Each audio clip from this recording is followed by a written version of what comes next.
Hello students, आज की इस वीडियो में हम वन शॉट तरीके से रिवीजन करने वाले हैं क्लास 12th के chapter number 6 halo alkanes and haloarenes को। इसमें हम आज कंप्लीट डिस्कशन करने वाले हैं हेलो एल्केन्स क्या होते हैं, हेलो एरिन्स क्या होते हैं, इनकी क्लासिफिकेशन क्या है, मेथड ऑफ प्रिपरेशन क्या है एंड इनकी फिजिकल एंड केमिकल प्रॉपर्टी क्या है। तो बिना टाइम वेस्ट करे चलिए इसको स्टार्ट करते हैं। सबसे पहले हेलो एल्केन्स और हेलो एरिन्स होते क्या हैं। जब हम किसी भी एल्केन में जैसे मान लीजिए हमारे पास C2H6 इथेन नाम का एक अल्केन है, इसमें एक हाइड्रोजन को हटाते हैं और उसकी जगह एक हेलोजन ऐड कर देते हैं, तो ये C2H5X बन जाता है। अब ये जो स्ट्रक्चर है इसको हम बोलते हैं हेलो एल्केन। क्या बोलते हैं? हेलो एल्केन, क्योंकि ये जो हमारा हेलोजन डेरिवेटिव है वो हाइड्रोकार्बन से या एल्केन से आया, इसलिए इसको हम हेलो एल्केन्स बोलते हैं। वहीं अगर हम बात करें हेलो एरिन्स की, तो जब हम एक बेंजीन रिंग में से एक हाइड्रोजन एटम निकालते हैं और उसकी जगह एक हेलोजन एटम ऐड करते हैं, तो वहाँ पे हमारा हेलो एरिन्स का फॉर्मेशन होता है। ठीक है, तो ये halo alkanes and haloarenes होते हैं। आइए अब बात करते हैं इनके क्लासिफिकेशंस की। सबसे पहले हम क्लासिफिकेशन की बात करेंगे on the basis of number of halogens atom, कि एक किसी कंपाउंड में कितने नंबर ऑफ हेलोजन एटम है उसके बेसिस पे क्लासिफिकेशन। तो जो हमारा क्लासिफिकेशन होता है वो होता है मोनो हेलो एल्केन्स या फिर monohaloarenes, die halo alkanes या फिर dihaloarenes, try halo alkanes या फिर ट्राई हेलो एरिन्स। मोनो में जो हेलोजन का नंबर होता है किसी भी कंपाउंड में वो 1 होता है, जैसा आप देख सकते हो ये भी मोनो हेलो एल्केन है एंड ये मोनो हेलो एरिन्स है, यहाँ पे एक एक हेलोजन है। डाई हेलो एरिन्स में और डाई हेलो एल्केन्स में दो दो हेलोजन्स देखने को हमें मिलते हैं एक गिवन कंपाउंड में, जैसा आप देख सकते हो। And try halo alkanes and trihaloarenes में हमें 3 हेलोजन्स देखने को मिलते हैं, जैसे कि आप देख सकते हो। तो ये तो on the basis of number of halogen atom है। नेक्स्ट हम क्लासिफिकेशन की बात करते हैं on the basis of hybridization of carbon halogen bond. मतलब हेलोजन जिस कार्बन से जुड़ा है उस कार्बन की हाइब्रिडाइजेशन क्या है उसके बेसिस पे अब हम क्लासिफिकेशन करते हैं। तो इसमें दो तरीके के क्लासिफिकेशन होते हैं कि कार्बन sp3 हाइब्रिडाइज है या फिर कार्बन sp2 हाइब्रिडाइज है। अगर हम बात करें कार्बन sp3 हाइब्रिडाइज है जिससे हेलोजन अटैच है, तो उनको फर्दर डिवाइड करा जाता है 3 सब कैटेगरीज में, जिसमें हमारे आते हैं alkyl halides, allylic halides, sorry for the disturbance. तो मैं ये कह रहा था कि अगर कार्बन sp3 हाइब्रिडाइज है तो उसमें हमारे 3 तरीके के हलाइड्स आते हैं, alkyl halides, allylic halide and benzylic halide. Allylic halide आपसे प्रीवियस ईयर क्वेश्चन में भी पूछा गया है एमसीक्यू में, तो इसको भी हम देखेंगे। उसके बाद अगर कार्बन sp2 हाइब्रिडाइज है तो उसके बेसिस पे भी हमारे पास विनाइलिक हलाइड्स होते हैं एंड अराइल हलाइड्स होते हैं। यहाँ पे हेलोजन उस कार्बन से डायरेक्ट अटैच होता है जो sp2 हाइब्रिडाइज है। जहाँ पे जैसे देखिए ये जो कार्बन है इसके पास हमारे पास इसके पास 3 सिग्मा 1 पाई है, तो इसकी हाइब्रिडाइजेशन है sp2। इसी तरीके से अराइल हलाइड जिसको हेलो एरिन भी कहा जाता है, ये भी जिस कार्बन से अटैच होता है वो क्या होता है? sp2 हाइब्रिडाइज होता है। ठीक है, अब हमें alkyl halide, allylic halide, benzylic halide देखने होते क्या है। नेक्स्ट हम बात करते हैं अल्काइल हलाइड्स की। अल्काइल हलाइड्स क्या होते हैं? हेलोजन जब एक sp3 हाइब्रिडाइज कार्बन से अटैच हो तो इनको हम बोलते हैं अल्काइल हलाइड्स। अब ये जो अल्काइल हलाइड्स हैं ये 3 कैटेगरीज में डिवाइड होते हैं, primary, secondary and tertiary, depending on कि ये जो हेलोजन जिस कार्बन से अटैच है वो कितने कार्बन से अटैच है। जैसे कि ये हेलोजन जिस कार्बन से अटैच है ये कार्बन सिर्फ एक कार्बन से अटैच है, ठीक है, तो इसलिए ये प्राइमरी है। ये हेलोजन जिस कार्बन से अटैच है ये 2 कार्बन से अटैच है, इसलिए ये सेकेंडरी है। आर यहाँ पे क्या है? आर कोई भी अल्काइल ग्रुप हो सकता है, ठीक है, आर एंड आर डैश कोई भी अल्काइल ग्रुप हो सकते हैं। ये हेलोजन जिस कार्बन से अटैच है ये 3 अल्काइल ग्रुप से जुड़ा हुआ है, इसलिए ये टर्शरी है। ठीक है, अब अलाइलिक हलाइड्स की बात करते हैं, इसलिए मैंने इसकी डेफिनेशन भी लिखी है क्योंकि एमसीक्यू प्रीवियस ईयर क्वेश्चन आप करोगे उसमें आपको मिल जाएगा। Compound in which halogen atom is bounded to sp3 hybridize carbon atom next to carbon carbon double bond. मतलब एक चेन है जिसमें कार्बन कार्बन डबल बॉन्ड है, इसके बाद जो कार्बन है वो sp3 हाइब्रिडाइज होगा जैसे अगर इस कार्बन के 4 सिग्मा बॉन्ड है तो sp3 हाइब्रिडाइज होगा। अगर इससे कोई हेलोजन अटैच्ड है तो इस हेलोजन के इस हलाइड को हम बोलेंगे अलाइलिक हलाइड। क्या बोलेंगे? Allylic halide. इसका मतलब क्या है? इसका मतलब ये है कि हेलोजन जिस कार्बन से अटैच है, पहली कंडीशन वो sp3 हाइब्रिडाइज होना चाहिए और ये कार्बन प्रेजेंट होना चाहिए कार्बन कार्बन डबल बॉन्ड के बाद। ये दो कंडीशन चेक करनी है। अलाइलिक हलाइड के लिए दो कंडीशन चेक करोगे। क्या? एक तो कार्बन sp3 हाइब्रिडाइज होना चाहिए, दूसरा ये sp3 hybridize carbon carbon carbon double bond के बाद प्रेजेंट होना चाहिए। ठीक है, तो ऐसे हलाइड्स को हम क्या बोलेंगे? Allylic halide. जैसे ये आपको एग्जांपल दे रखा है अलाइलिक हलाइड का। ठीक है, यहाँ पे देखिए ये रहा कार्बन कार्बन डबल बॉन्ड, इसके बाद नेक्स्ट कार्बन ये रहा और ये क्या है? sp3 हाइब्रिडाइज है, हेलोजन ये रहा, तो ये भी क्या है? अलाइलिक हलाइड है। लेकिन अगर मैं आपसे पूछूं अगर क्या ये हमारा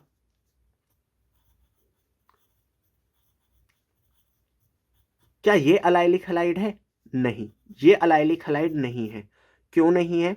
क्योंकि ये हेलोजन एक sp3 हाइब्रिडाइज कार्बन से तो अटैच है, लेकिन इस कार्बन के नेक्स्ट तुरंत बाद कार्बन कार्बन डबल बॉन्ड नहीं है, कार्बन कार्बन सिंगल बॉन्ड है। हाँ, अगर इस कार्बन पे लगा होता तो वो अलाइलिक हलाइड होता। ठीक है, तो आई होप आपको ये क्लियर हो गया होगा।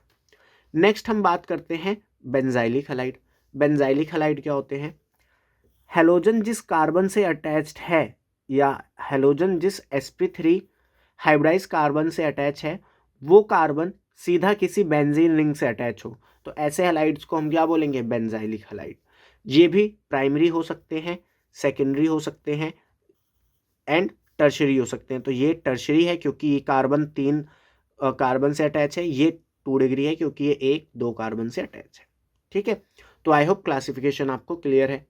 अब आगे बढ़ते हैं और बात करते हैं नोमेनक्लेचर की। नोमेनक्लेचर दो तरीके से है, common naming and IUPAC naming. Common naming simple है, आपको अगर किसी भी अल्काइल हलाइड का कॉमन नेम लिखना है तो सबसे पहले उसका अल्काइल ग्रुप लिख दो क्या है एंड फिर उसका हेलोजन लिख दो जो भी प्रेजेंट है। जैसे कि यहाँ पे देखिए एग्जाम्पल के तौर पे ये आपको एक कंपाउंड दिया गया है, इसका आपको कॉमन नेम लिखना है। तो कॉमन नेम लिखने के लिए सबसे पहले देखिए ये पूरी लीनियर चेन है, सिंगल चेन है। ठीक है, तो उसके लिए हम एन वर्ड यूज करते हैं जब एकदम लीनियर चेन होती है। तो एन कितने कार्बन है? 1 2 3, यानी कि प्रो ग्रुप है। ठीक है, और ये अल्काइल फॉर्म है तो प्रोपाइल, तो एन प्रोपाइल, और यहाँ पे ब्रोमीन है तो ब्रोमाइड लास्ट में ऐड कर देना है। इसी तरीके से नेक्स्ट क्वेश्चन देखिए, यहाँ पे ये जो पूरा ग्रुप है, ये जो पूरा ग्रुप है इसको हम बोलते हैं नियो ग्रुप। क्या बोलते हैं? नियो ग्रुप बोलते हैं। क्या बोलते हैं? नियो ग्रुप बोलते हैं। यहाँ पे कार्बन की चेन चलती है। तो यहाँ पे देखिए 1 2 3 4 5, यहाँ पे 5 कार्बन है मतलब पेंट है, तो नियो पेंटाइल, और यहाँ पे क्या लगा है? क्लोरीन, तो क्लोराइड। तो नियो पेंटाइल क्लोराइड जो है वो इसका कॉमन नेम है। ठीक है, एंड अगर आप अराइल्स की बात करोगे तो ब्रोमोबेंजीन, या फिर अगर इस पे क्लोरीन लगा है तो क्लोरोबेंजीन, और यही कॉमन नेम है और यही इसका IUPAC नेम भी है। IUPAC इस नेम को मान्यता देता है, इसलिए यही कॉमन नेम है, यही IUPAC नेम है। अब हम बात करते हैं कि आप IUPAC कैसे करोगे। ठीक है, तो IUPAC में आपने जनरली रूल पढ़ा है prefix plus word root plus suffix. Halogens जो होते हैं वो प्रीफिक्स की तरह काम करते हैं, यानी वो ब्रांचिंग की तरह काम करते हैं। तो उनका जो प्रीफिक्स होता है वो होता है हेलो, उसके बाद हम वर्ड रूट लिखेंगे और उसके बाद हम सफिक्स लिखेंगे जो भी प्रेजेंट होगा। तो जैसे देखिए मेरे को अगर इस कंपाउंड का नाम लिखना है तो इस कंपाउंड का नाम क्या होगा? सबसे पहले तो नंबरिंग करोगे, नंबरिंग करोगे तो lowest locant rule 11th class की IUPAC आपको आनी चाहिए, बस मैं रिवाइज करा रहा हूँ।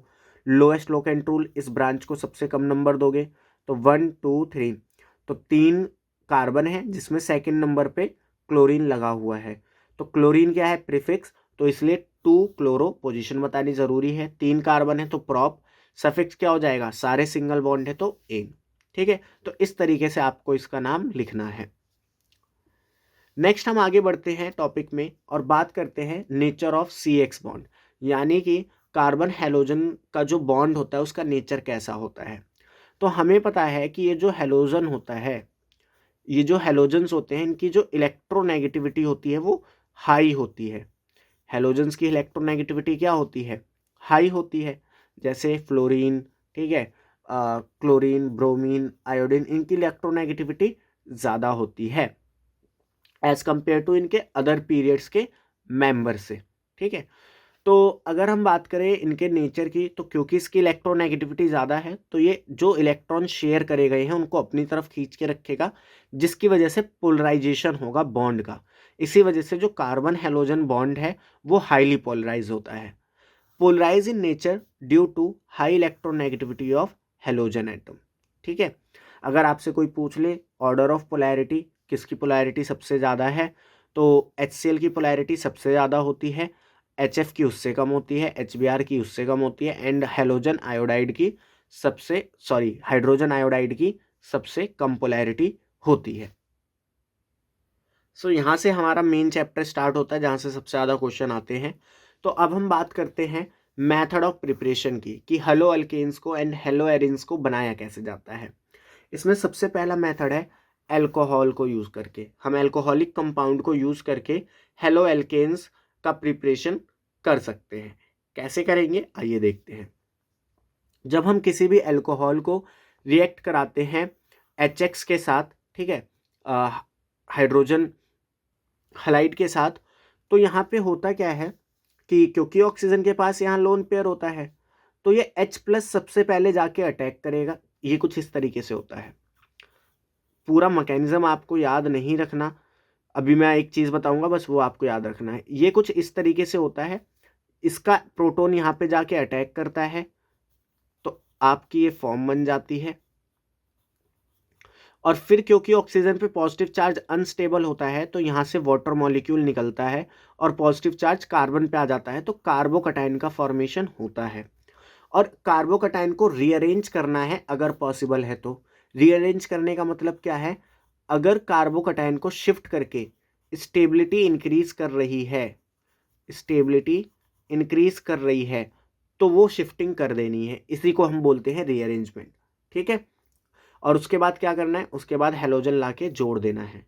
तो आपको डायरेक्ट क्या याद रखना है इसका आपको याद रखना है कि अगर अल्कोहल के साथ आपको HX दिख गया तो OH हटा के X लगा देना है, बस ये याद रखना है। क्या डायरेक्ट मेथड याद रखोगे, डायरेक्ट मेथड ये है OH हटाओ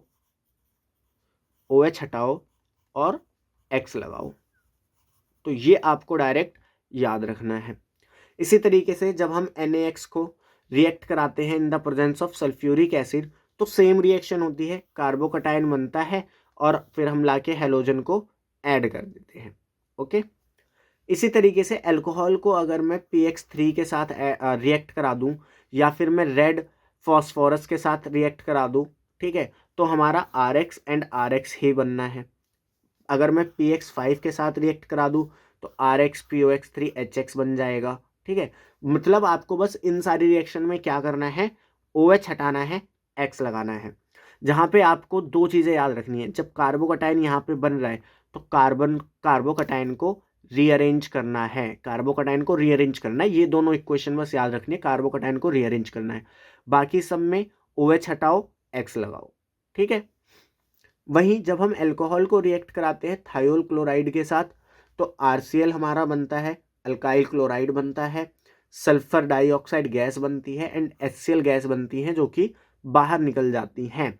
इसीलिए ये जो प्रिपरेशन होता है ये बेस्ट मेथड होता है, best method for the RCl preparation, alkyl chloride preparation, because SO2 and HCl are gases, जिसकी वजह से जो अल्काइल क्लोराइड है हमें प्योर फॉर्म में मिलता है या उसकी यील्ड अच्छी होती है, ये कह सकते हो। नेक्स्ट आता है कि हाइड्रोकार्बन्स को यूज़ करके हम अल्काइल हैलाइड्स बना सकते हैं।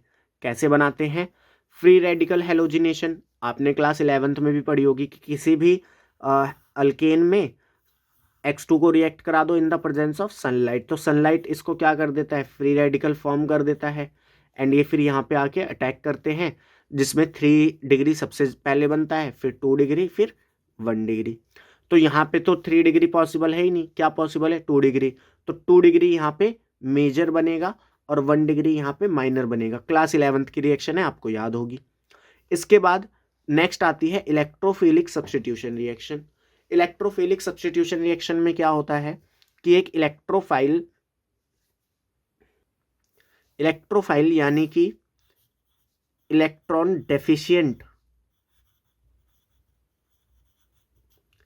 डेफिशिएंट मेंबर आएगा और वो हाइड्रोजन को सब्स्टिट्यूट कर देगा। एक इलेक्ट्रॉन डेफिशिएंट मेंबर होगा जिसको हम इलेक्ट्रोफाइल बोलेंगे, वो आएगा और हाइड्रोजन को रिप्लेस कर देगा। ठीक है, तो जैसे देखिए यहाँ पे एक रिएक्शन है कि हमने टॉल्विन ली, टॉल्विन को हमने रिएक्ट कराया X2 के साथ in the presence of Fe, या फिर आप FeCl3 भी ले सकते हैं। अब होता क्या है, जो FeCl3 होता है ये लोन पेयर एक्सेप्टर होता है, क्योंकि इसका जो ऑक्टेट होता है वो एक तरीके से इनकम्प्लीट होता है। ठीक है, तो यहाँ पे होता क्या है, हेलोजन हेलोजन का बॉन्ड जो है वो पूरी तरीके से टूटता है, तो एक बनता है X माइनस, एक बनता है X प्लस। तो X माइनस तो चला जाता है FeCl3 के पास, वहीं जो X प्लस होता है वो आके लग जाता है बेंजीन रिंग पे। और बेंजीन रिंग पे कहाँ लगता है, एक तो ऑर्थो पोजीशन पे लग सकता है और पैरा पोजीशन पे लग सकता है।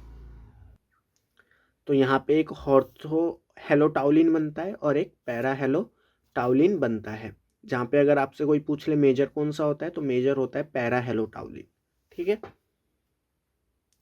अब देखिए हमने ये जो रिएक्शन पढ़ी इलेक्ट्रोफिलिक सब्स्टिट्यूशन, ये ब्रोमीन और क्लोरीन ये तो इजिली शो कर देते हैं। फ्लोरीन ये रिएक्शन शो नहीं करता, क्यों? क्योंकि फ्लोरीन की जो बॉन्ड डिसोसिएशन एंथैल्पी होती है काफ़ी ज़्यादा होती है, तो ये इस रिएक्शन को शो नहीं करता।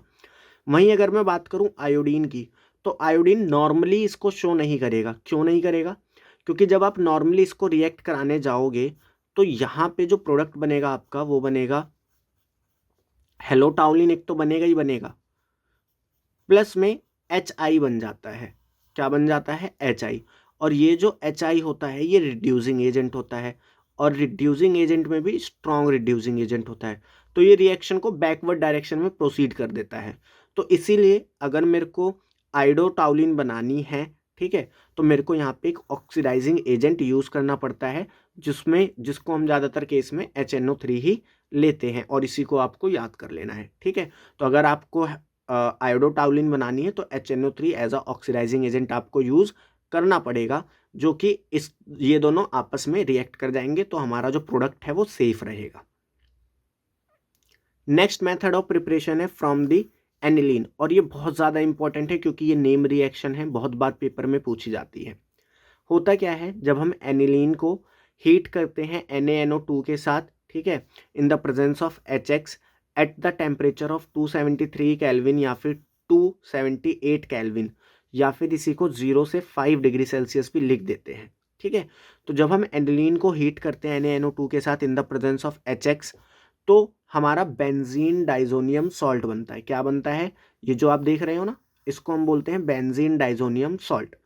और इस बेंजीन डाइजोनियम सॉल्ट को जब हम cuprous chloride, cuprous bromide and copper cyanide के साथ रिएक्ट कराते हैं, तो हमारे जो डेरिवेटिव्स हैं अल्काइल हेलोएरिन्स के, वो बन जाते हैं। जैसे यहाँ पे क्लोरो बेंजीन बन गई, यहाँ ब्रोमो बेंजीन बन गई। ठीक है, तो ये इस तरीके से हमारी स्ट्रक्चर फॉर्म हो जाती है। और ये जो रिएक्शन है एनिलीन से क्लोरो बेंजीन बनाना, ब्रोमो बेंजीन बनाना, नाइट्राइल बेंजीन बनाना, ये हमारी कहलाती है सैंडमेयर्स रिएक्शन। क्या कहलाती है? सैंडमेयर्स रिएक्शन। तो ये सैंडमेयर रिएक्शन आपको याद रखनी है। नेक्स्ट इसमें आपसे क्या बोल देगा, डायरेक्टली आपको बोल देगा एनिलीन को कन्वर्ट करो नाइट्राइल बेंजीन में, एनिलीन को कन्वर्ट करो ब्रोमो बेंजीन में, एनिलीन को कन्वर्ट करो क्लोरो बेंजीन में। तो ये रिएक्शन आपको आनी चाहिए। अब क्या बेंजीन डाइजोनियम सॉल्ट से हम बस यही रिएक्शन करा सकते हैं? नहीं, इसके अदर डेरिवेटिव भी हैं। जैसे यहाँ पे हम CO2Br यूज़ कर रहे थे, अब हम क्या करते हैं, बेंजीन डाइजोनियम सॉल्ट में जब हम कॉपर पाउडर डालते हैं in the presence of HCl, तो वहाँ पे भी हमारा क्लोरोबेंजीन बन जाता है। वहीं कॉपर पाउडर की प्रेजेंस में जब मैं HBr डालूंगा, वहाँ पे मेरा ब्रोमोबेंजीन बन जाएगा। एंड इस रिएक्शन को हम बोलते हैं गेटरमैन रिएक्शन। क्या बोलते हैं? Gattermann reaction. तो Sandmeyer reaction and Gattermann reaction में क्या फ़र्क है? सैंडमेयर रिएक्शन में हम कॉपर क्लोराइड लेते हैं, गेटरमैन में हम कॉपर पाउडर लेते हैं। क्या लेते हैं? कॉपर पाउडर लेते हैं। ठीक है, इसके बाद इसी में अगर मैं KI डाल दूँ, पोटेशियम आयोडाइड डाल दूँ, तो यहाँ पे हमारा आयोडोबेंजीन बन जाता है एंड इस रिएक्शन को हम बोलते हैं सिजीस रिएक्शन। ठीक है। नेक्स्ट आता है method of preparation from alkenes. हम अल्कीन से कैसे हेलोएरिन बना सकते, हेलो एल्कीन्स वगैरह बना सकते हैं। तो देखिए, हमने एक अल्कीन ली, उसमें हमने डाल दिया HX, तो हमें पता है ये टूटता है H प्लस और X माइनस में। अब ये जो H plus and X minus का यहाँ पे एडिशन होता है, ये मार्कोनिक ऑफ रूल के हिसाब से होता है। मार्कोनिक ऑफ रूल क्या कहता है? मार्कोनिक ऑफ रूल ये कहता है कि नेगेटिव पार्ट जो होगा रिएक्टेंट का, वो अटैक करेगा लेस हाइड्रोजन कार्बन पे। जिस कार्बन पे सबसे कम हाइड्रोजन है उस पे जो हेलोजन है वो अटैक करेगा। ठीक है। तो यहाँ पे आप याद रखना, जब भी आपको अल्कीन और HX दिखे, तो जब भी आप रिएक्शन करवाओगे तो मार्कोनिक ऑफ रूल के हिसाब से कराओगे। अब यहाँ पे फिर चाहे वो आपको HCl दे दे, आपको HBr दे दे, और फिर वही केस अगर यहाँ पे आपको HI देगा तो भी आपको क्या कराना है? मार्कोनिक ऑफ रूल कराना है। लेकिन पेपर में ध्यान रखना, अगर आपको HBr परऑक्साइड दे दे, क्या दे दे? HBr परऑक्साइड दे दे, तो अब ये जो रिएक्शन है ये एंटी मार्कोनिक ऑफ रूल के हिसाब से होगी। और सिर्फ परऑक्साइड में, अगर वो HCl परऑक्साइड दे दे तो आपको एंटी मार्कोनिक नहीं लगाना, फिर आप मार्कोनिक से ही चलोगे। HI प्लस परऑक्साइड दे दे तब भी आप एंटी मार्कोनिक नहीं लगाओगे, मार्कोनिक लगाओगे। लेकिन अगर आपको HBr परऑक्साइड दे दे तो आप एंटी मार्कोनिक ऑफ रूल लगाओगे। एंटी मार्कोनिक क्या होता है? मार्कोनिक का उल्टा। मार्कोनिक क्या कहता है कि जो नेगेटिव पार्ट है रिएक्टेंट का वो लेस हाइड्रोजन वाले कार्बन पे जाएगा। एंटी मार्कोनिक बोलता है उल्टा चलो, कि जो नेगेटिव पार्ट है उसको ज़्यादा हाइड्रोजन वाले पे भेज दो। तो ये आपको याद रखना है, addition of Br negative in presence of peroxide is according to anti Markovnikov of rule. ठीक है। इसके बाद जब हम ब्रोमीन को रिएक्ट कराते हैं CCl4 की प्रेजेंस में, तो यहाँ पे हमारा कलरलेस विसिनल डाइब्रोमाइड बनता है। ठीक है, विसिनल डाइब्रोमाइड बनता है। यहाँ पे ये जो ब्रोमीन होता है इसका रेडिश कलर होता है। ठीक है, थोड़ा सा रेडिश कलर होता है, या रेडिश ब्राउन कलर बोल सकते हो। तो रेडिश ब्राउन कलर या रेडिश ऑरेंज कलर होता है, तो ये कलरलेस हो जाता है। तो इसको हम अनसैचुरेशन के टेस्ट के लिए भी यूज करते हैं, ये आपने 11th में पढ़ा होगा। ठीक है। नेक्स्ट हमारी आती है हेलोजन एक्सचेंज मेथड, जिसमें हम क्या करते हैं, जिसमें सबसे पहले फिनकिल्स्टीन रिएक्शन। फिनकिल्स्टीन रिएक्शन क्या है? कोई भी अल्काइल हैलाइड आपको दे रखा होगा, अगर आप देखो ड्राई एसीटोन है और सोडियम आयोडाइड है, तो इस X को हटाओ, I लगाओ। DM क्या है? X हटाओ, देश बचाओ। वैसे भी वैलेंटाइन वीक चल रहा है, ठीक है। X हटाओ, आयोडीन लगाओ, तो हमारा क्या बन जाएगा? अल्काइल आयोडाइड बन जाएगा। कब? जब ड्राई एसीटोन सोडियम आयोडाइड दे रखा हो। इसकी दूसरी रिएक्शन होती है स्वार्ज रिएक्शन, जिसमें हम हेलोजन चेंज कर देते हैं। क्या? कोई भी RX दे रखा होगा, इसको देखो, अगर AgF सामने दिख जाए या AgF के अलावा COF2, SbF2, H2F2 दिख जाए, तो क्या करना है? DM है, डायरेक्ट X हटाओ, F लगाओ। ठीक है। तो फिनकिल्स्टीन में क्या करना है? X को हटाना है, I को लगाना है। स्वार्ज में क्या करना है? X को हटाना है, F को लगाना है। दोबारा से, फिनकिल्स्टीन में क्या करना है? X को हटाना है, I को लगाना है। स्वार्ज में X को हटाना है, F को लगाना है। इतना याद रखना है।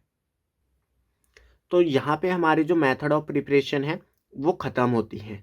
आपने, मैं एक बार रिवाइज करा देता हूँ कौन कौन सी रिएक्शन पढ़ी। सबसे पहले हमने अल्कोहल से पढ़ी, जिसमें हमने क्या पढ़ा कि ROH को जब भी देखोगे, ठीक है, क्या क्या रिएजेंट हमने लिए थे, याद है आपको? हमने HX लिया था, हमने NaX लिया था एक रिएजेंट, है ना, हमने PCl3 लिया था, हमने PCl5 लिया था, हमने रेड फॉस्फोरस प्लस में X2 लिया था। एंड इसके अलावा सिक्स्थ रिएजेंट हमारा क्या था? हमारा सिक्स्थ रिएजेंट था थायोल क्लोराइड। तो इन सब में हमको क्या जनरल रूल लगाना था? OH हटाओ, OH हटाओ और X लगाओ, बस इनमें ये याद रखना था। फिर हमने बात करी हेलोजन हाइड्रोकार्बन से, हाइड्रोकार्बन में हमने फ्री रेडिकल मैकेनिज्म देखी, ठीक है। उसके बाद हमने इलेक्ट्रोफिलिक सब्स्टिट्यूशन देखी, जहाँ पे आप क्या करते हो, H हटाते हो, X लगाते हो ऑर्थो एंड पैरा पोजिशन पे, ठीक है। तो ये सारी रिएक्शन आपको अच्छे से याद होनी चाहिए। नेक्स्ट हम बात करते हैं फिजिकल प्रॉपर्टीज़ की। फिजिकल प्रॉपर्टीज़ में मेल्टिंग एंड बॉइलिंग पॉइंट आपका सबसे ज़्यादा पूछा जाता है, यही आपको याद रखना है। कौन सी चीज़ें हैं जो इन पे इफेक्ट डालती हैं, उन्हीं को देख लेते हैं, फिर क्वेश्चन से आपको क्लियर हो जाएगा। जो भी मेल्टिंग एंड बॉइलिंग पॉइंट होता है वो डायरेक्टली प्रोपोर्शनल होता है बेसिकली फोर्स ऑफ इंट्रैक्शन के। किसके? फोर्स ऑफ इंट्रैक्शन के। अब जो अल्काइल हलाइड होते हैं, RX वगैरह होते हैं, इनमें दो तरीके की फोर्स ऑफ अट्रैक्शन देखी जाती है। एक तो डाइपोल डाइपोल इंट्रैक्शन, क्यों? क्योंकि जो RX बॉन्ड होता है वो पोलराइज होता है, इसलिए dipole dipole interaction. And second van der Waal forces. तो ये दोनों फोर्स ऑफ अट्रैक्शन जितनी ज़्यादा होंगी, मेल्टिंग एंड बॉइलिंग पॉइंट उतना ज़्यादा होगा। अब ये किन पे डिपेंड करती हैं?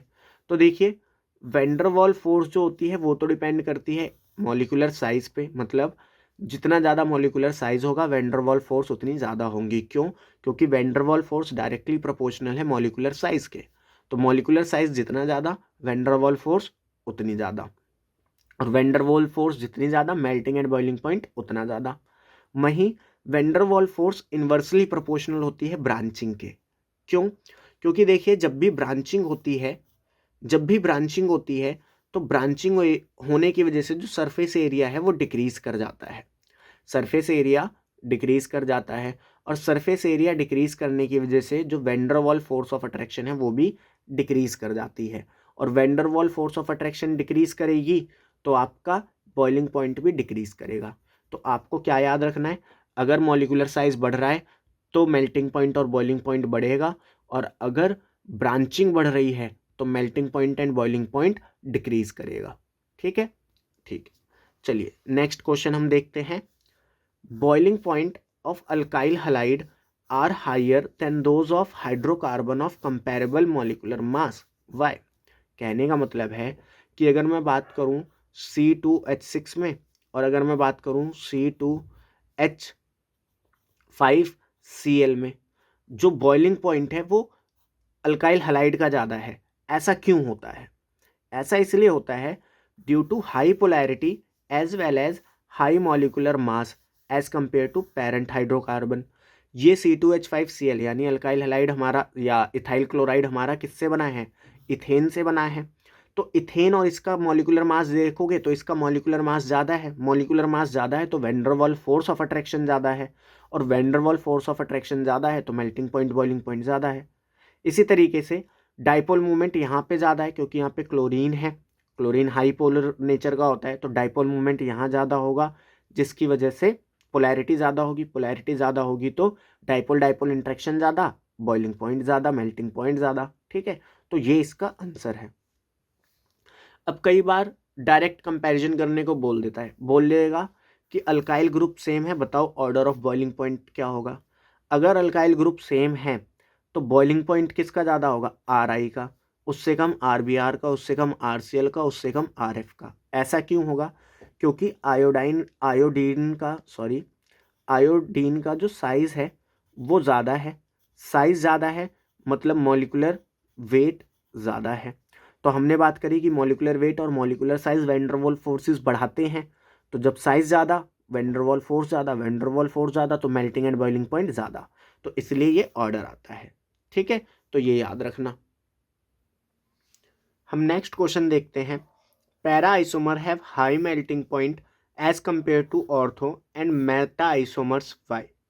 जैसे कि मैंने अभी आपको पैराटोल्विन या पैरा हेलोटोल्विन वगैरह बना के दिखाए थे मेथड ऑफ प्रिपरेशन में, एंड हमने ऑर्थो बनाए थे। ठीक है, हमने ऑर्थो बनाए थे, एंड इसी में एक होता है मेटा। तो इसमें ये कहा गया है, एक्स होगा यहाँ मान लीजिए, तो इसमें ये कहा है कि जो पैरा फॉर्म होती है इनका मेल्टिंग पॉइंट ज़्यादा क्यों होता है as compare to ortho and meta. इसका रीज़न ये होता है क्योंकि ऑर्थो पोजीशन होने की वजह से, पैरा पोजीशन होने की वजह से यहाँ पे सिमिट्री ज़्यादा होती है। सिमेट्री अच्छी होने की वजह से यहाँ पे जब इनकी जो पैकिंग एफिशिएंसी होती है वो ज़्यादा हो जाती है, क्योंकि ये लैटिस में फिट अच्छे से हो पाते हैं।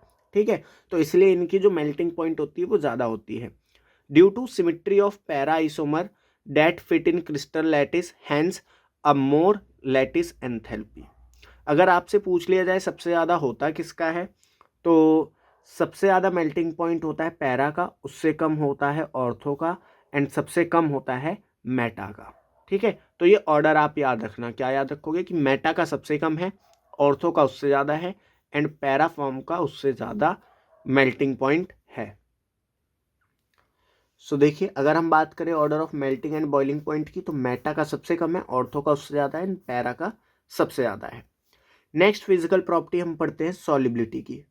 Solubility of haloalkane in water is low as less energy release when new attraction are set up between haloalkane and water molecule. कहने का मतलब ये है कि ये ऐसे वाटर मॉलिक्यूल होगा और यहाँ पे हमारा हेलो एल्केन होगा। हमें पता है कि ये जो चेन होती है कार्बन की, ये तो नॉन पोलर होती है, इसीलिए ये वाटर में इनसॉल्युबल होती है।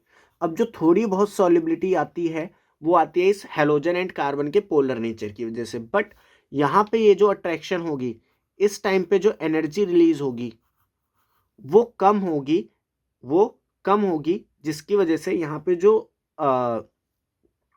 कहते हैं जो सॉल्युबिलिटी है वो कम हो जाएगी। ठीक है, halo alkane dissolve in organic solvent, ये बात आपको याद रखनी है। ठीक है, चलिए नेक्स्ट हम बात करते हैं हेलो एल्केन्स के केमिकल प्रॉपर्टीज की। तो इसमें जो सबसे पहली केमिकल प्रॉपर्टी है वो है न्यूक्लियोफिलिक सब्स्टिट्यूशन रिएक्शन। इसमें सबसे पहले न्यूक्लियोफाइल्स क्या होते हैं? न्यूक्लियोफाइल्स इलेक्ट्रॉन रिच स्पीशीज होती हैं। ठीक है, तो मान लीजिए कोई अल्काइल हैलाइड है आपके पास, ठीक है, न्यूक्लियोफाइल के साथ आपने उसको रिएक्ट कराया, तो यहाँ पे न्यूक्लियोफाइल अटैच अप्रोच करेगा, और क्योंकि कार्बन 4 से ज़्यादा बॉन्ड नहीं बना सकता, तो यहाँ पे ये हेलोजन निकलेगा और इसके जगह पे न्यूक्लियोफाइल आके लग जाएगा। तो इसका सब्स्टिट्यूशन हुआ न्यूक्लियोफाइल के द्वारा, इसीलिए इस रिएक्शन को क्या बोला गया? Nucleophilic substitution reaction. ठीक है, तो अब ये जो सब्स्टिट्यूशन होता है, ये जो न्यूक्लियोफाइल का अटैक होता है अल्काइल हैलाइड पे, ये दो मैकेनिज्म के थ्रू हो सकता है। एक होता है SN1 मैकेनिज्म, एक होता है SN2 मैकेनिज्म। जो SN1 मैकेनिज्म होता है इसको हम बोलते हैं यूनिमॉलिकुलर न्यूक्लियोफिलिक सब्स्टिट्यूशन रिएक्शन, और जो SN2 मैकेनिज्म होता है इसको हम बोलते हैं बाईमॉलिकुलर न्यूक्लियोफिलिक सब्स्टिट्यूशन रिएक्शन। अब अगर हम बात करें SN1 की, तो SN1 में होता क्या है कि आपको कोई अल्काइल हैलाइड दे रखा है, इस अल्काइल हैलाइड में सबसे पहले हेलोजन निकलेगा और उसकी वजह से कार्बोकटाइन बनेगा, और ये जो कार्बोकटाइन बनने का स्टेप होता है ये रेट डिटरमाइनिंग स्टेप होता है, मतलब यहीं से रेट ऑफ रिएक्शन फिक्स होती है। इसके बाद न्यूक्लियोफाइल को दिखेगा कि इस पे पॉजिटिव चार्ज है, तो ये इलेक्ट्रॉन रिच है, तो ये आके इस पे अटैक करेगा। तो ये जो SN1 रिएक्शन है ये कितने स्टेप में हो रही है? 2 स्टेप में हो रही है। कितने स्टेप में हो रही है? 2 स्टेप में हो रही है। वहीं अगर मैं बात करूं SN2 की, तो SN2 में डायरेक्ट क्या होगा? पहले न्यूक्लियोफाइल अटैक करेगा, तो न्यूक्लियोफाइल एंड अल्काइल ग्रुप्स के बीच में बॉन्ड फॉर्मेशन होगी, ठीक है, और अल्काइल एंड हैलाइड के बीच में बॉन्ड ब्रेकिंग होगी। तो ये जो रिएक्शन होती है ये 1 स्टेप रिएक्शन होती है। ये क्या होती है? 1 स्टेप रिएक्शन होती है। यहाँ पे देखो एक इंटरमीडिएट बन रहा है जो कि है कार्बोकटायन, यहाँ पे इंटरमीडिएट बन रहा है जो कि है कार्बोकटायन, लेकिन यहाँ पे इंटरमीडिएट नहीं बन रहा, यहाँ पे क्या बन रही है? Transition state. यहाँ पे क्या बन रही है? Transition state. और ये 1 स्टेप रिएक्शन है, ये 2 स्टेप रिएक्शन है। कई बार ये डिफरेंस पूछ लिए जाते हैं, ठीक है। सो SN1 होगी कैसे? Formation of carbocation is rate determining step. जो कार्बोकटायन का बनना है, जैसे RX है, इसमें सबसे पहले X निकलेगा तो हमारा क्या बनेगा? कार्बोकटायन बनेगा, और ये जो कार्बोकटायन का फॉर्मेशन है ये रेट डिटरमाइनिंग स्टेप होता है। इसके बाद एक न्यूक्लियोफाइल इसको अप्रोच करता है और हमारा जो भी कंपाउंड है वो बनता है। कार्बोकटायन ये जो बना, इसको हम रीअरेंज करेंगे अगर पॉसिबल है तो, मतलब अगर कार्बोकटायन को शिफ्ट करने से स्टेबिलिटी बढ़ रही है तो स्टेबिलिटी को बढ़ाएंगे। लेकिन जो रेट ऑफ रिएक्शन है वो किस पे डिपेंड करेगी? Stability of first formed carbocation. ये जो सबसे पहला कार्बोकटायन बनेगा इस पे स्टेबिलिटी डिपेंड करेगी। अब हमें पता है कि 3 डिग्री की स्टेबिलिटी सबसे ज़्यादा होती है, 2 डिग्री कार्बोकटायन की स्टेबिलिटी उससे कम होती है, 1 डिग्री की उससे कम होती है। तो इसीलिए 3 डिग्री कार्बोकटायन जहाँ बन रहा होगा वो कंपाउंड सबसे पहले SN1 देंगे, जहाँ 2 डिग्री बन रहा होगा वो थोड़ा धीरे देंगे, जहाँ 1 डिग्री कार्बोकटायन बन रहा होगा वो और धीरे देंगे। अगर हम बात करें अल्काइल हलाइड के रिस्पेक्ट में कि कौन सबसे पहले SN1 देगा, तो RI सबसे फास्ट, RBr उससे स्लो, RCl उससे स्लो एंड RF सबसे स्लो, और यही ऑर्डर आपका SN2 में भी रहेगा। SN1 में अगर हम बात करें तो वहाँ पे रिटेंशन एंड इन्वर्जन दोनों होते हैं। रिटेंशन एंड इन्वर्जन क्या है? जैसे मान लीजिए यहाँ पे कार्बोकटायन बना था, अब न्यूक्लियोफाइल 2 तरीके से अटैक कर सकता है, एक तो आगे से और एक पीछे से। तो पहले ये स्ट्रक्चर कुछ ऐसे थी, RX थी, तो मान लीजिए ये जहाँ से निकला न्यूक्लियोफाइल वहीं से आके अटैच हो गया ऐसे, तो पहले ऐसे था अभी भी ऐसे है, तो इसको हम बोलेंगे रिटेंशन।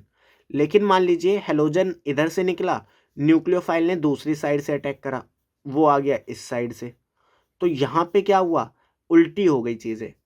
पहले जो इलेक्ट्रॉन रिच ग्रुप था वो राइट हैंड साइड पे था, अब लेफ्ट हैंड साइड पे, तो चीज़ें इन्वर्स हो गई।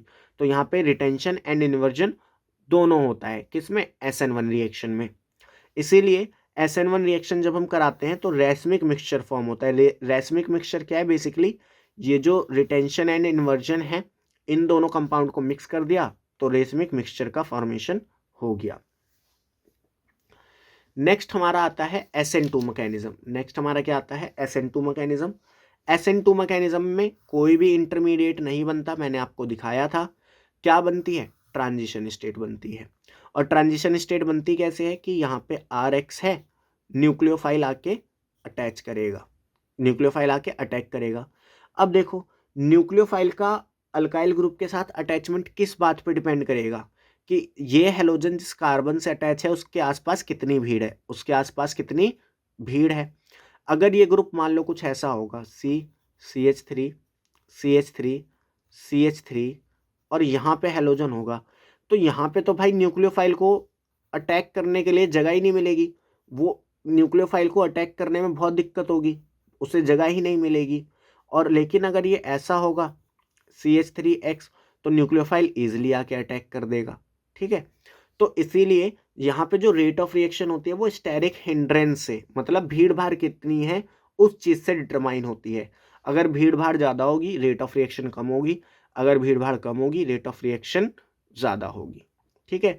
तो इसीलिए 1 डिग्री सबसे पहले SN2 शो करते हैं, 2 डिग्री उससे थोड़ा धीरे, 3 डिग्री बहुत स्लो।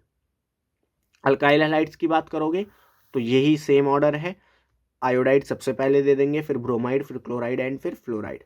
यहाँ पे होता है इन्वर्जन। इन्वर्जन मतलब यहाँ पे क्योंकि पहले न्यूक्लियोफाइल अटैक करता है उसके बाद हेलोजन निकलता है, तो न्यूक्लियोफाइल हमेशा अपोजिट डायरेक्शन से ही अटैक करेगा, ठीक है। तो इसलिए यहाँ पे हमेशा इन्वर्जन ही होगा। अब देखिए आपके एनसीईआरटी में एक टेबल दी गई है जहाँ पे आपको न्यूक्लियोफाइल दे रखे हैं, ठीक है, और न्यूट्रल दे रखे हैं, नेगेटिवली चार्ज दे रखे हैं। तो आपको सबसे पहले आइडेंटिफाई करना आना चाहिए कौन SN1 देगा कौन SN2 देगा। तो वो न्यूक्लियोफाइल्स जिनके पास नेगेटिव चार्ज होगा, जैसे कि OH माइनस हो गए, आपके CN माइनस हो गए, ठीक है, और भी अदर जिन पे नेगेटिव चार्ज होगा, वो स्ट्रॉन्ग न्यूक्लियोफाइल होते हैं और वो SN2 रिएक्शन के थ्रू मैकेनिज्म शो करते हैं। वहीं अगर हम बात करें न्यूक्लियोफाइल जिन पे जो न्यूट्रल हैं वो SN1 मैकेनिज्म के थ्रू अटैक करते हैं। ये जनरली देखा जाता है, बेसिकली ये 2 डिग्री के लिए लिखा है, ठीक है, क्योंकि 2 डिग्री में देखो दोनों चीज़ें ही स्लो हो रही हैं। यहाँ पे तो 3 डिग्री फास्ट है तो यहाँ पे 3 डिग्री पहले हो जाएगा, यहाँ 1 डिग्री फास्ट है 1 डिग्री, 2 डिग्री दोनों में ही स्लो है, तो 2 डिग्री के लिए ये मैक्सिमम चीज़ें लिखी हुई हैं। है ना। बाकी 1 डिग्री 3 डिग्री में भी ये लगा सकते हो। वहीं न्यूक्लियोफाइल जो न्यूट्रल हैं वो SN1 पहले देंगे एक्सेप्ट AgCN एंड AgNO2। अब ऐसा क्यों होता है, आइए इनको देखते हैं। यहाँ पे मेरे पास है अल्काइल हैलाइड। जब मैं अल्काइल हैलाइड को NaCN या KCN के साथ रिएक्ट कराता हूँ तो मेरा साइनाइड का फॉर्मेशन होता है, अल्काइल साइनाइड का फॉर्मेशन होता है। ऐसा क्यों होता है, ऐसा इसलिए होता है कि जो NaCN और KCN है ये आयनिक सॉरी आपको दिख नहीं रहा होगा। हाँ, जब मैं अल्काइल हैलाइड को रिएक्ट कराता हूँ NaCN या KCN के साथ तो मेरा साइनाइड का फॉर्मेशन होता है। ऐसा क्यों होता है, ऐसा इसलिए होता है क्योंकि NaCN जो है वो आयनिक कंपाउंड है, तो ये डिसोशिएट होके Na+ और Cn- बनाएगा, Na+ एंड Cn- बनाएगा। तो यहाँ पे जो SN2 मैकेनिज्म है वो फॉलो होती है और RCN बन जाता है। ठीक है, वहीं अगर हम बात करें AgCN की, तो ये जो AgCN है ये कोवलेंट नेचर का होता है। कैसा होता है, कोवलेंट नेचर का होता है। कैसा होता है, कोवलेंट नेचर का होता है। तो यहाँ पे सिल्वर एंड कार्बन के बीच में कोवलेंट बॉन्ड होता है। क्या होता है, कोवलेंट बॉन्ड। तो यहाँ पे कार्बन तो फिर डिसोशिएट होगा नहीं, मतलब ये बॉन्ड तो इजिली टूटेगा नहीं, किसी को तोड़वाना पड़ेगा। तो नाइट्रोजन के साथ हेलोजन जो हमारा अल्काइल हैलाइड है वो लिंकेज करता है और बॉन्ड तोड़वाता है, तो इसलिए यहाँ पे आइसोसाइनाइड का फॉर्मेशन होता है। So AgCN is covalent in nature, hence nucleophile attack is from nitrogen. ठीक है, अब इसमें कुछ स्टीरियो केमिस्ट्री दी गई है, हम इसको ज़्यादा डिटेल में तो डिस्कस नहीं कर सकते क्योंकि वन शॉट है, तो हम बस इनकी डेफिनेशन और जो चीज़ें आपको समझानी है मैं समझा दूंगा। ऑप्टिकली एक्टिव कंपाउंड क्या होते हैं, सबसे पहली बात तो ऐसे कंपाउंड, जैसे मान लीजिए मैंने एक कंपाउंड लिया A और इसको मैंने एक कंटेनर में डाला, ये मैंने A डाल दिया। अब मैंने क्या करा, यहाँ से एक प्लेन पोलराइज लाइट पास करी। प्लेन पोलराइज लाइट मतलब एक लाइट पास करी, प्लेन थी, ठीक है, प्लेन पोलराइज लाइट थी, इसको मैंने पास करा। जानी तो ये देखो ऐसे सीधे चाहिए थी, ऐसे सीधे जानी चाहिए थी, लेकिन इस सॉल्यूशन ने इस लाइट को क्या करा, डेविएट कर दिया। इस लाइट को क्या करा, डेविएट। एक ने क्लॉकवाइज डायरेक्शन में, क्योंकि ऐसे घड़ी चलती है तो ये क्लॉकवाइज डायरेक्शन हो गई। तो जब ये क्लॉकवाइज डायरेक्शन में इस A कंपाउंड ने इस लाइट को बेंड करा, तो इस कंपाउंड को हम बोलेंगे ऑप्टिकली एक्टिव। क्या बोलेंगे, ऑप्टिकली एक्टिव। और क्योंकि इसने क्लॉकवाइज डायरेक्शन में इसको बेंड करा, इसलिए ये डेक्स्ट्रोरोटेटरी कहलाएगा। आइए एक बार दोबारा डेफिनेशन देखते हैं। Compound which rotate the plane polarize light when passes through solution are known as optically active compound. ऐसे कंपाउंड जो प्लेन पोलराइज लाइट को रोटेट कर देते हैं जब उस लाइट को हम पास कराते हैं उनके सॉल्यूशन से, तो ऐसे कंपाउंड्स को हम बोलते हैं optically active compound.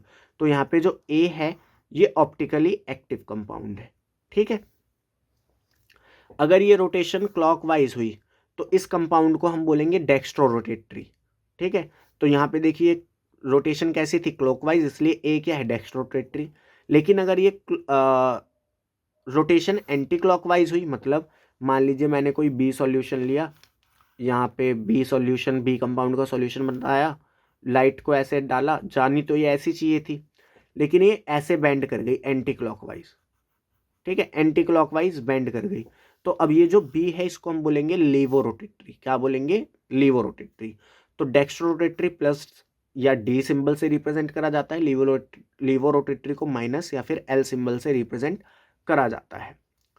Optical isomers क्या होते हैं, dextro and laevo isomer of a compound are called optical isomer. मान लीजिए एक कंपाउंड है A और यही कंपाउंड के दो फॉर्म है, एक डेक्स्ट्रो रोटेटरी है और एक लीवो रोटेटरी है। ठीक है, तो इन दोनों फॉर्म को हम क्या बोलेंगे, ऑप्टिकल आइसोमर्स बोलेंगे, क्योंकि इनकी स्ट्रक्चर सेम हो, इनका फॉर्मूला सेम होगा, इनकी स्ट्रक्चर सेम होगी, लेकिन लाइट को ये अपोजिट डायरेक्शन में घुमा रहे होंगे, इसलिए इनको ऑप्टिकल आइसोमर्स बोलेंगे। नेक्स्ट डेफिनेशन आती है एसिमेट्रिक कार्बन, या फिर इसको कायरल कार्बन भी बोलते हैं। क्या होते हैं, जब किसी sp3 हाइब्रिडाइज यानी चार सिग्मा बॉन्ड होने चाहिए, जब किसी भी sp3 हाइब्रिडाइज कार्बन पे लगे हुए ग्रुप डिफरेंट हो, जैसे यहाँ पे A ग्रुप लगा है, यहाँ B, यहाँ C, यहाँ D, चारों एक दूसरे से अलग हो, तो इस कार्बन को हम एसिमेट्रिक या फिर कायरल कार्बन बोलेंगे। If all the substituent attach to sp3 hybridize carbon are different, such carbon are called asymmetric या फिर कायरल कार्बन। कायरलिटी क्या है? एनसीईआरटी में देखो डेफिनेशन कुछ भी लिख दे, मतलब एक ही होता है।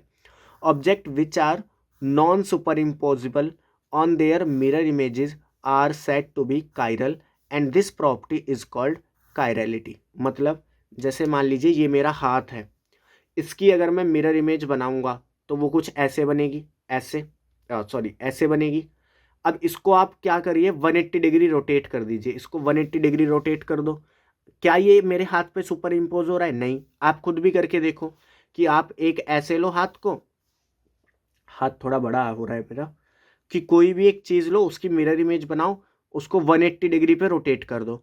अगर वो ओवरलैप कर गया तो वो एक आयरल है, ठीक है। और अगर वो ओवरलैप नहीं करता, ठीक है, मतलब वो नॉन सुपर इम्पोजिबल है, तो वो कायरल है, ठीक है। तो आई होप आपको क्लियर हो गया होगा कि कायरल क्या है, एक आयरल क्या है।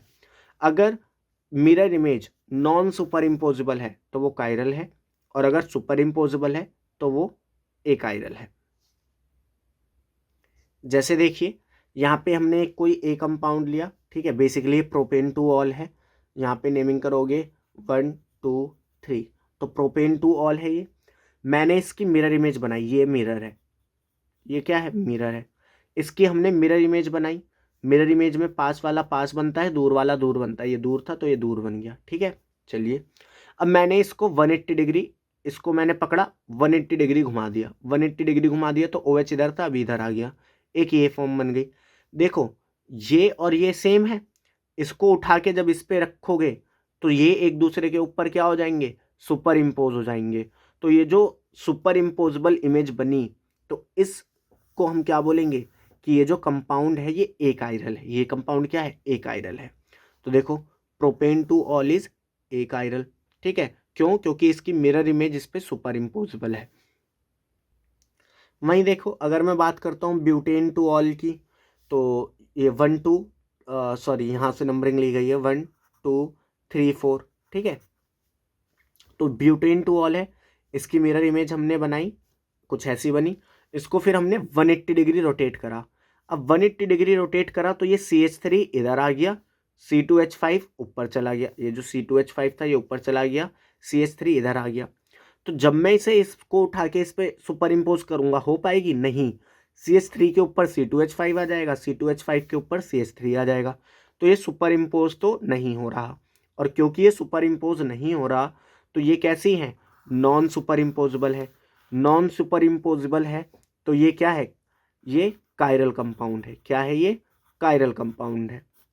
और आप ऐसे भी चेक कर सकते थे कि ये जो कार्बन है ये sp3 हाइब्रिडाइज है और इससे अटैच चारों ग्रुप डिफरेंट है। ये OH ग्रुप है, hydroxy group, methyl group, ethyl group, hydrogen, चारों ग्रुप डिफरेंट है, इसलिए कार्बन कैसा था, कायरल, ठीक है। तो ये कॉन्सेप्ट है इसका। एनेंशियोमर्स क्या होते हैं?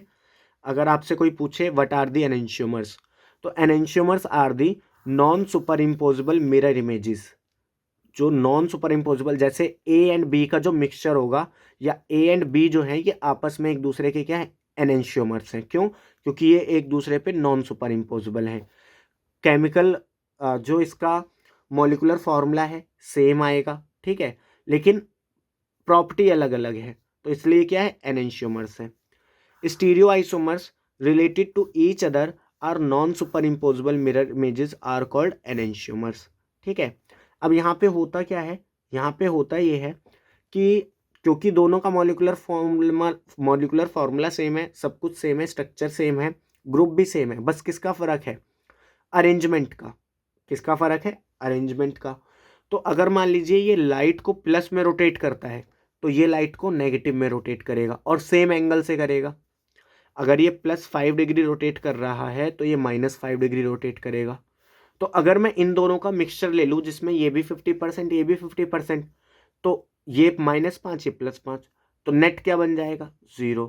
तो इसलिए जो रैस्मिक मिक्सचर होता है, इन दोनों का जो मिक्सचर होगा, A एंड B का जो मिक्सचर होगा, जिसको हम रैस्मिक मिक्सचर बोलेंगे, वो रैस्मिक मिक्सचर ऑप्टिकली इनएक्टिव होगा। सो अगर हम बात करें रैसमिक मिक्सचर की, mixture containing 2 enantiomer in equal proportion मतलब 50-50 फॉर्म में हो, ऑप्टिकली इनएक्टिव होते हैं as rotation due to one isomer is cancelled by rotation due to another isomer. Racemisation क्या होता है? Process of conversion of enantiomer into racemic mixture. Next हमारी chemical property आती है एलिमिनेशन रिएक्शन की। जब हम किसी भी अल्काइल हैलाइड को रिएक्ट कराते हैं एल्कोहलिक KOH के साथ, किसके साथ? एल्कोहलिक KOH के साथ, तो वहाँ पे अल्फा बीटा एलिमिनेशन होती है। हेलोजन जिस कार्बन से अटैच है, इस कार्बन को बोलेंगे अल्फा, नेक्स्ट कार्बन होगा बीटा, तो अल्फा से हाइड्रोजन निकलता है, अल्फा से हेलोजन निकलता है, बीटा से हाइड्रोजन निकलता है, तो इस रिएक्शन को हम बोलते हैं अल्फा बीटा एलिमिनेशन, या फिर इसको हम डिहाइड्रो हेलोजिनेशन भी बोलते हैं, क्योंकि यहाँ पे हाइड्रोजन और हेलोजन दोनों निकल रहे हैं।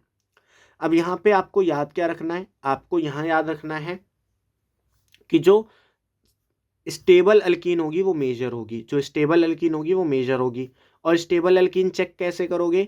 हाइपर कंजुगेशन यानी कि अल्फा एच से चेक करोगे, रेजोनेंस से, 11th क्लास के कॉन्सेप्ट लगेंगे, तो ये आपको पता होना चाहिए। ठीक है, जैसे देखिए मेरे पास ये कंपाउंड था, मैंने एल्कोहलिक KOH डाला, अब ये रहा अल्फा, मतलब ये अल्फा कार्बन है, इसके लिए ये भी बीटा है, ये भी बीटा है, मतलब हाइड्रोजन यहाँ से भी निकल सकता है, यहाँ से भी निकल सकता है, तो दोनों फॉर्म बना दो। एक बार मैंने यहाँ से हाइड्रोजन निकाल के ये बना दिया, एक बार मैंने यहाँ से हाइड्रोजन निकाल के ये बना दिया। अब बात आती है दोनों में से मेजर कौन बनेगा? जिसकी स्टेबिलिटी ज़्यादा होगी। स्टेबिलिटी कैसे चेक कर लोगे? अल्फा एच से। यहाँ पे देखिए ये फंक्शनल ग्रुप है, अल्फा एच यहाँ पे कितने हैं? 2। यहाँ पे ये रहा फंक्शनल, अल्फा एच यहाँ पे कितने हैं? 3, यहाँ पे कितने? 3, तो यहाँ 6, यहाँ 2, तो 6 ज़्यादा है तो ये जीतेगा, तो इसलिए ये मेजर और ये माइनर। ठीक है, अब यहाँ पे कॉन्सेप्ट आता है कि सजाफ अल्कीन क्या है और हॉफमैन अल्कीन क्या है। वो अल्कीन जिसमें अल्फा एच सबसे ज़्यादा होते हैं उनको हम बोलते हैं सजाफ अल्कीन। जैसे कि ये जो हमारी अल्कीन है इसमें 6 अल्फा हाइड्रोजन थे, तो ये सजाफ अल्कीन है। वहीं हॉफमैन अल्कीन क्या होती है? जिसमें अल्फा एच सबसे कम होते हैं, तो यहाँ पे अल्फा एच कम थे, तो ये हॉफमैन अल्कीन है। नेक्स्ट हमारी रिएक्शन आती है रिएक्शन विद मेटल। जब हम किसी भी अल्काइल हैलाइड को मैग्नीशियम मेटल के साथ रिएक्ट कराते हैं in the presence of dry ether, तो वहाँ पे हमारा एक कंपाउंड बनता है RMgX। इसको हम बोलते हैं ग्रिग्नार्ड रिएजेंट। क्या बोलते हैं? इसको हम बोलते हैं ग्रिग्नार्ड रिएजेंट। ये जो ग्रिग्नार्ड रिएजेंट होता है इसमें 50% आयनिक कैरेक्टर होते हैं और 50% कोवलेंट कैरेक्टर होते हैं, क्योंकि कार्बन मैग्नीशियम का बॉन्ड कोवलेंट नेचर का होता है एंड मैग्नीशियम और हेलोजन का बॉन्ड आयनिक नेचर का होता है, इसलिए 50% आयनिक कैरेक्टर होते हैं, 50% कोवलेंट होते हैं। बट ये जो कोवलेंट बॉन्ड होता है ये हाईली पोलराइज होता है। Calcium magnesium bond is covalent but highly polarize and magnesium halogen bond is ionic. ठीक है, चलिए नेक्स्ट क्वेश्चन है, और अभी पिछले साल भी पूछा गया है, प्रीवियस ईयर क्वेश्चन करोगे वहां भी दिख जाएगा। It is necessary to avoid even trace of moisture from Grignard reagent. Why? Grignard reagent से हमें मॉइस्चर बचा के रखना होता है, उसको थोड़ा सा भी मॉइस्चर ना मिल जाए। क्यों? क्योंकि अगर ग्रिग्नार्ड रिएजेंट को मॉइस्चर मिल जाएगा तो वो तुरंत कन्वर्ट हो जाएगा हाइड्रोकार्बन में। ठीक है, because in presence of H+, कोई भी अगर प्रोटोन डोनर मिलता है ग्रिग्नार्ड रिएजेंट को, तो वो क्या करेगा? ग्रिग्नार्ड रिएजेंट को प्रोटोन दे देगा, जिसकी वजह से ग्रिग्नार्ड रिएजेंट कन्वर्ट हो जाएगा हाइड्रोकार्बन में। ठीक है, तो ये रिएक्शन, ये क्वेश्चन आप अच्छे से प्रिपेयर कर लेना। नेक्स्ट आती है वुड्स रिएक्शन। वुड्स रिएक्शन क्या होती है? जब हम किसी भी अल्काइल हैलाइड को सोडियम के साथ रिएक्ट कराते हैं in the presence of dry ether, तो हेलोजन हट जाता है और R का नंबर डबल हो जाता है, यानी कपलिंग हो जाती है, तो इसी रिएक्शन को हम बोलते हैं वुड्स रिएक्शन। फिटिंग रिएक्शन क्या होती है? सेम चीज होती है, बस हम हेलोएरिन्स ले लेते हैं। जब हम हेलोएरिन को रिएक्ट कराते हैं सोडियम के साथ in the presence of dry ether, तो वो कपलिंग हो जाती है और क्या बन जाती है? हमारी फिटिंग रिएक्शन बन जाती है। नेक्स्ट हमारी आती है वुड्स फिटिंग रिएक्शन। दोनों रिएक्शन को आपस में मिक्स कर दो, एक हेलोएरिन ले लो, एक अल्काइल हैलाइड ले लो, दोनों को रिएक्ट करा दो सोडियम ट्राईथर के साथ, तो दोनों आपस में एक दूसरे से मिल जाएंगे और इस रिएक्शन को क्या बोलेंगे, वुड्स फिटिंग रिएक्शन। ठीक है, तो ये मेटल के साथ रिएक्शन थी। अब हम बात करते हैं प्रॉपर्टी ऑफ हेलोएरिन्स की, कि हेलोएरिन्स की क्या प्रॉपर्टी होती है।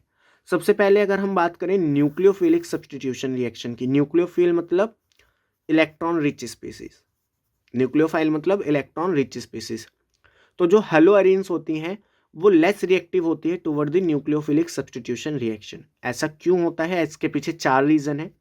सबसे पहला रीजन है due to partial double bond character between carbon and halogen due to resonance, और ये पार्शियल डबल बॉन्ड करेक्टर आता है ड्यू टू रेजोनेंस। यहाँ पे जो हेलोजन है इसके पास लोन पेयर है और लोन पेयर है, अल्टरनेट पाई बॉन्ड है, तो रेजोनेंस होगी। ये लोन पेयर यहाँ डोनेट हो जाएगा, पाई बॉन्ड यहाँ पे शिफ्ट हो जाएगा, कुछ ये बन जाएगा। अब ये नेगेटिव चार्ज यहाँ शिफ्ट, ये जो पाई बॉन्ड है ये यहाँ शिफ्ट, तो ये बन जाएगा। इसी तरीके से ये जो रेजोनेंस है ये चलती रहती है और यहाँ पे हेलोजन एंड कार्बन के बीच में एक पार्शियल डबल बॉन्ड करेक्टर आ जाता है, जिसकी वजह से बॉन्ड डिसोसिएशन एंथैल्पी बढ़ जाती है और ये जो न्यूक्लियोफिलिक सब्स्टिट्यूशन रिएक्शन है उसको ईजिली तरीके से तो नहीं दे पाते, हाँ हार्श कंडीशन में जरूर दे देते हैं। सेकंड है due to instability of phenyl cation. अगर मान लीजिए कि कुछ ऐसा हो जाए कि हेलोजन इलेक्ट्रॉन लेके भागे भी, तो हेलोजन जब इलेक्ट्रॉन लेके भागेगा तो बेंजीन के ऊपर पॉजिटिव चार्ज आएगा, और पॉजिटिव चार्ज आएगा तो इसकी ये जो एरोमेटिसिटी है ये डिस्टर्ब हो जाएगी। ये डिस्टर्ब होने की वजह से ये जो स्ट्रक्चर बन रही है ये हाईली अनस्टेबल होगी। ठीक है, अब एरोमेटिसिटी देखिए डिस्कस करने का टाइम नहीं है क्योंकि आपके पेपर है और ये वन शॉट है। ठीक है, नेक्स्ट पॉइंट आता है due to difference in hybridization of carbon CX bond. देखिए यहाँ पे जो कार्बन हेलोजन का बॉन्ड है ये sp3 हाइब्रिडाइज है, मतलब s परसेंटेज करेक्टर कितनी है 33%, सॉरी 25%, कितनी है 25%, और 25% है तो यहाँ पे जो बॉन्ड डिसोसिएशन एंथैल्पी होगी वो थोड़ी कम होगी as compare to sp2 hybridize carbon, क्योंकि वहाँ पे s करेक्टर ज़्यादा है तो इसलिए वो बॉन्ड डिसोसिएशन एंथैल्पी ज़्यादा होगी। तो यहाँ बॉन्ड तोड़ना थोड़ा मुश्किल है, यहाँ आसान है, इसलिए ये न्यूक्लियोफिलिक सब्स्टिट्यूशन रिएक्शन दे देंगे, ये नहीं देंगे। नेक्स्ट आता है due to repulsion between nucleophile and electron rich haloarenes. अब देखिए ये जो हेलोएरिन है, बेंजीन इलेक्ट्रॉन रिच होता है, हेलोजन इलेक्ट्रॉन डोनेटिंग सिस्टम होता है, इसका इलेक्ट्रॉन डोनेट करने की कैपेसिटी रखता है और खींचने की भी कैपेसिटी रखता है, दोनों कैपेसिटी रखता है। तो ये जो सिस्टम होता है ये पहले से ही इलेक्ट्रॉन रिच होता है, तो यहाँ पे जब कोई भी न्यूक्लियोफाइल आएगा, आपके पास पहले से ही बहुत पैसा है, दूसरा बंदा भी पैसा लेके आ रहा है, तो लड़ाई तो होनी है। ठीक है, घमंड में दोनों ही चूर होंगे, तो इसीलिए ये जो हमारे हेलोएरिन्स होते हैं ये न्यूक्लियोफिलिक सब्स्टिट्यूशन रिएक्शन नहीं देते नॉर्मल कंडीशन में। हाँ हार्श कंडीशन में दे सकते हैं, जैसे कि डॉस प्रोसेस में क्या होता है कि क्लोरीन बेंजीन को रिएक्ट करा जाता है सोडियम हाइड्रोक्साइड के साथ at the temperature of 623 kelvin. देख रहे हो कितना टेम्परेचर है, 623 केल्विन, और उसका फिर हम एसिडिफिकेशन करा देते हैं सेकेंड स्टेप में, तो हमारा फिनॉल बन जाता है। क्या बन जाता है, फिनॉल बन जाता है। तो आपको मैं क्वेश्चन देता हूं, आपको एनिलीन को कन्वर्ट करना है फिनॉल में। ठीक है, ये क्वेश्चन है, करके आइएगा। अब अगर यहाँ पे मान लीजिए कोई इलेक्ट्रॉन विड्रॉइंग ग्रुप लगा हुआ है, कोई आपका इलेक्ट्रॉन विड्रॉइंग ग्रुप यानी कि इलेक्ट्रॉन निकालने वाला कोई -I ग्रुप लगा हुआ है, तो जो न्यूक्लियोफिलिक सब्स्टिट्यूशन की रेट है वो बढ़ जाती है। ठीक है, और ये रेट और ज़्यादा बढ़ जाती है जब ये electron withdrawing group ortho and para position पे होते हैं। क्यों, क्योंकि हमने देखा था कि जब इनमें रेजोनेंस हो रही थी तो electron density ortho and para पे इंक्रीज हो रही थी। अभी पीछे पेज पे मैंने बनाई थी ना, तो वहाँ पे देखना ऑर्थो एंड पैरा पे इलेक्ट्रॉन डेंसिटी ज़्यादा हो रही थी। तो इसलिए अगर यहाँ पे कोई भी इलेक्ट्रॉन विड्रॉइंग ग्रुप है तो वो इस रिएक्शन को ईजी कर देता है। जैसे देखिए यहाँ पे हमारे पास पैरानाइट्रोक्लोरोबेंजीन है, इसको हमने सोडियम हाइड्रोक्साइड के साथ रिएक्ट कराया, फिर एसिडिफिकेशन करा दिया तो पैरानाइट्रोफिनॉल बन गया। ठीक है, तो इस तरीके से ये होता है। इसी में अगर मान लीजिए मैं कुछ ऐसा कर दूं मैं क्लोरीन लगा दूं, यहाँ भी एक इलेक्ट्रॉन विड्रॉइंग ग्रुप लगा दूं, यहाँ भी एक इलेक्ट्रॉन विड्रॉइंग ग्रुप लगा दूं, यहाँ भी एक विड्रॉइंग ग्रुप लगा दूं, तो अब इस इलेक्ट्रॉन विड्रॉइंग ग्रुप से ये इजीली NSR दे देता है। इसमें बस कुछ नहीं करना, हमें वार्म वाटर के साथ शेक कर देना है, तो ये क्या हो जाएगा, ये हमारा ट्राइनाइट्रोफिनॉल बन जाएगा। ठीक है, NO2 उनकी पोजीशन पे लगा देना। ठीक है, तो इलेक्ट्रॉन विड्रॉइंग ग्रुप जो होते हैं वो इस रिएक्शन को इजी कर देते हैं। नेक्स्ट आता है इलेक्ट्रोफिलिक सब्स्टिट्यूशन रिएक्शन। अब इलेक्ट्रोफाइल का सब्स्टिट्यूशन कराएंगे हम, किसका, इलेक्ट्रोफाइल का सब्स्टिट्यूशन, यानी कि इलेक्ट्रॉन डेफिशिएंट स्पीशीज का सब्स्टिट्यूशन कराएंगे। तो होता क्या है, देखिए, वही रेजोनेंस होगी, तो यहाँ ऑर्थो पे एंड पैरा पे नेगेटिव चार्ज आएगा, तो ये जो ग्रुप होगा ये ऑर्थो एंड पैरा डायरेक्टिंग होगा, ऑर्थो एंड पैरा डायरेक्टिंग होगा। और पैरा हमेशा मेजर बनता है, क्यों, क्योंकि ऑर्थो पोजीशन पे क्या होता है, ऑर्थो पोजीशन पे थोड़ा सा धक्का मुक्की, वो स्टेरिक हिंड्रेंस वाला कॉन्सेप्ट आ जाता है, तो इसलिए पैरा हमेशा यहाँ पे मेजर होता है। अब इसमें हम सबसे पहली रिएक्शन पढ़ते हैं क्लोरीनेशन, जिसको हमने पहले भी देख लिया था कि जब हम क्लोरोबेंजीन या किसी भी हेलोएरिन को रिएक्ट कराते हैं क्लोरीन के साथ या अदर किसी हेलोजन के साथ in the presence of iron, तो वहाँ पे क्या होता है, हमारा पैराक्लोरो हेलोएरिन जो है वो मेजर बन जाता है। इसी तरीके से जब आप इसमें नाइट्रेशन कराएंगे, concentrated HNO3 and sulphuric acid लेंगे, तो यहाँ पे आपका NO2 पॉजिटिव अटैकिंग रिएजेंट बनता है, तो वो पैरा पे जाके लग जाएगा, ऑर्थो पे जाके लग जाएगा, जहाँ पे पैरा क्या होगा, मेजर। नेक्स्ट आता है सल्फोनेशन। सल्फोनेशन में वही हेलोएरिन्स को कंसनट्रेटेड सल्फ्यूरिक एसिड के साथ रिएक्ट करा दो या फिर ओलियम के साथ रिएक्ट करा दो, तो SO3H जाके लग जाएगा ऑर्थो पे एंड पैरा पे, एंड पैरा क्या बनेगा, मेजर। नेक्स्ट रिएक्शन आती है Friedel craft alkylation. Friedel craft alkylation में हम क्या करते हैं, जैसे इसके नाम में है अल्काइलेशन, हम अल्काइल हैलाइड लेते हैं RX और उसको किसी लुइस एसिड के प्रेजेंस में हेलोएरिन्स के साथ रिएक्ट करा देते हैं, तो हमारी क्या बन जाती है, हमारी पैरा हेलोटोल्विन बनता है, मतलब कोई भी पैरा हेलो का डेरिवेटिव बन जाएगा। ठीक है, C2H5SCH3 है, हमें क्या पता, तो वो क्या होगा, मेजर होगा। इसी तरीके से फ्रीडल क्राफ्ट असाइलेशन, जहाँ पे हम असाइल ग्रुप ऐड करवाएंगे। ठीक है, तो सेम उसी तरीके से एसिड क्लोराइड ले लो या फिर एसिड हलाइड ले लो कोई सा भी, और अनहाइड्रस AlCl3 या FeCl3 कुछ भी ले लो, उसके साथ रिएक्ट करा दो, तो पैरा मेजर बन जाएगा। ठीक है, तो बस यहीं तक ये चैप्टर था, ये चैप्टर फिनिश होता है। आई होप आपको वन शॉट वीडियो अच्छा लगा होगा। अगर आप ऐसे ही और वीडियोस चाहते हो तो कमेंट करके बता देना, नेक्स्ट चैप्टर आ जाएगा। तो मिलते हैं नेक्स्ट वीडियो में।